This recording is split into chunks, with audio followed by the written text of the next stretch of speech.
Of the 4 women accusing Attorney General Eric Schneiderman, D. New York, of sexual misconduct and physical abuse, 2 went on the record.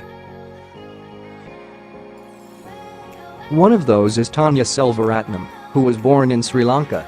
The New Yorker describes her as having dark skin and, among other things, she alleges Schneiderman called her his brown slave and demanded she say out loud that she was his property. Sometimes, he'd tell me to call him master, and he'd slap me until I did, Selvaratnan claimed. He started calling me his brown slave and demanding that I repeat that I was his property. Schneiderman is a 63-year-old left-wing Democrat who resigned in disgrace Monday night. According to The New Yorker, Selvaratnam is an author and progressive Democratic feminist who was in a relationship with Schneiderman from the summer of 2016 until the fall of 2017. The slaps started after we'd gotten to know each other, she told The New Yorker. It was at first as if he were testing me. Then it got stronger and harder. It wasn't consensual.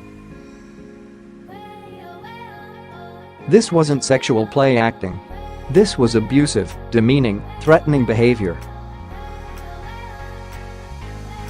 She further alleges that Schneiderman would hit me until I agreed to engage in a threesome with another woman. Something she never did. The abuse escalated, The New Yorker reports. Schneiderman not only slapped her across the face, often 4 or 5 times, back and forth, with his open hand, he also spat at her and choked her. He was cutting off my ability to breathe, she claims. Things escalated to a point where we could rarely have sex without him beating me. She also says that he drank too much, took sedatives, and often forced her to drink with him. In the middle of the night, he staggered through the apartment, as if in a trance, is how The New Yorker describes it. The next morning, she says, he'd seem fine, but often berated her for not having kept him away from the alcohol. Things only worsened after President Trump won the presidency.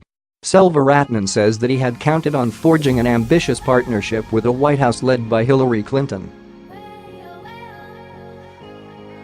On the night before Trump's inauguration, Schneiderman was forced to cancel a public appearance.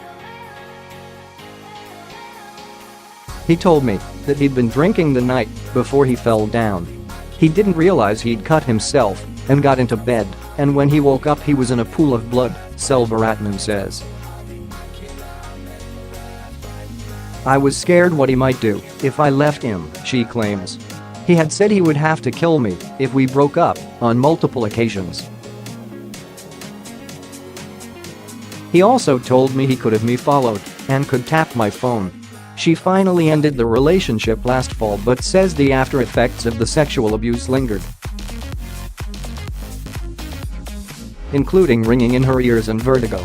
Schneiderman denies any wrongdoing, including the claim that his fall was due to excessive